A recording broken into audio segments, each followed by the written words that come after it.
اللہ کے نبی علیہ الصلوۃ والسلام تہجد کی نماز پڑھتے تھے، لیکن آپ دیکھیں آپ انسان تھے، بشر تھے. حضرت عائشہ رضی اللہ عنہا کہتی ہیں کبھی کبھی اللہ کے نبی تھک جاتے یا آپ کے سر میں درد ہوتا تو اللہ کے نبی تہجد کی نماز نہیں پڑھ پاتے، تہجد کی نماز نہیں پڑھ پاتے. تو آپ کیا کرتے؟ اپنے اس وظیفے کا تسلسل قائم رکھنے کے لیے آپ صلی اللہ علیہ وسلم زوال سے پہلے 11 کی جگہ 12 رکعت پڑھ لیتے تھے. 11 رکعت تہجد جو ہے اس کی جگہ پر دن میں جب پڑھتے تو آپ 12 رکعت پڑھ لیا کرتے تھے تاکہ ہمارے وظیفے کا وہ سلسلہ قائم رہے. کہ اللہ کے نبی علیہ الصلوۃ والسلام کی زندگی میں یہ چیز ملتی ہے. تو اس طریقے سے اگر ہم دیکھیں، اور یہ بات بھی ہمیں جاننا چاہیے کہ دلوں پر جو آفات اور جو سستی یا جو تغیرات اور انقلابات وارد ہوتے ہیں بڑی تیزی کے ساتھ، یعنی یوں سمجھ لیں کہ آپ دیکھیں گے کل ایک آدمی کا رنگ اور روپ کچھ اور ہے اور آج کچھ اور ہو جاتا ہے، اتنی تیزی کے ساتھ وارد ہوتے ہیں. اللہ کے نبی صلی اللہ علیہ وسلم نے ایک حدیث کے اندر بیان فرمایا کہ جو ہے کہتے ہیں کہ لقلب ابن آدم اشد انقلابا من القدر، کہ آدمی کا دل ایسے متغیر ہوتا ہے، بدلتا ہے، جیسے آپ ہاڑی میں پانی رکھ کر کے چولہے پر رکھ دو تو چند منٹ کے بعد کیا ہے اس میں کھٹکھٹاہٹ اور اس میں تغیر آ جاتی ہے.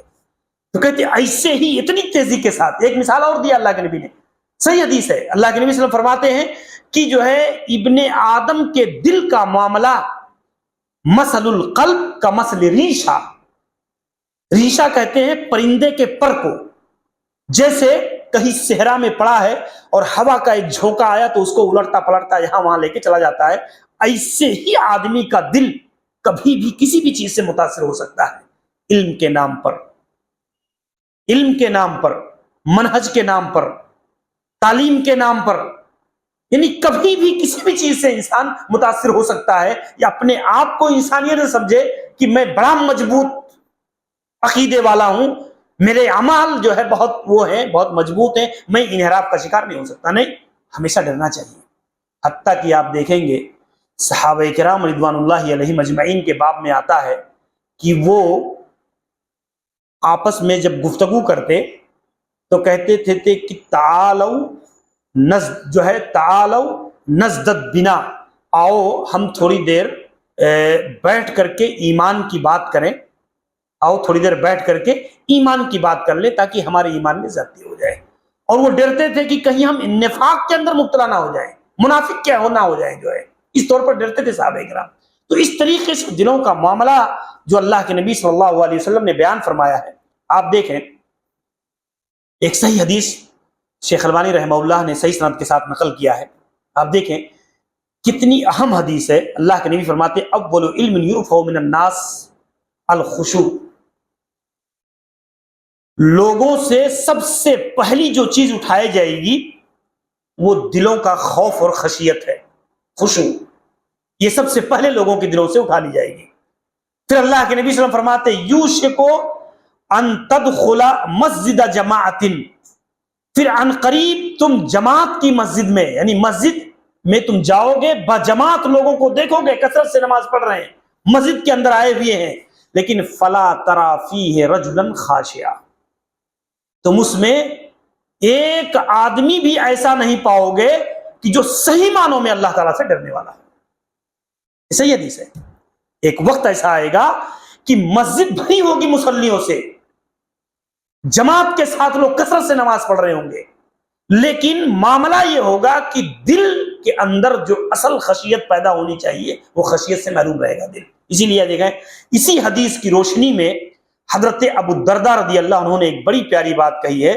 کہتے تعوذوا باللہ من خشوع النفاق، اللہ سے ڈرنے میں منافق ہونے سے اللہ سے پناہ مانگو. اللہ سے ڈرنے میں دوگلا پنی جو ہوتی ہے، اللہ سے ڈرنے میں، اس سے پناہ مانگو اللہ تعالیٰ سے. پھر لوگوں نے پوچھا کہ اے ابو الدرداء، کوئی آدمی اللہ تعالیٰ سے ڈرنے میں منافق کیسے ہو سکتا ہے، ڈرنے میں دو رخاپن کیسے ہو سکتا ہے؟ تو کہتے ہیں ان تر الجسد خاشعا والقلب لیس بخاشع، تم دیکھو گے کہ ایک آدمی کا بدن اور جسم ظاہری طور پر ایسا لگے گا کہ وہ اللہ سے ڈر رہا ہے، لیکن اس کا دل جو ہے وہ اللہ سے ڈرنے والا نہیں ہوگا.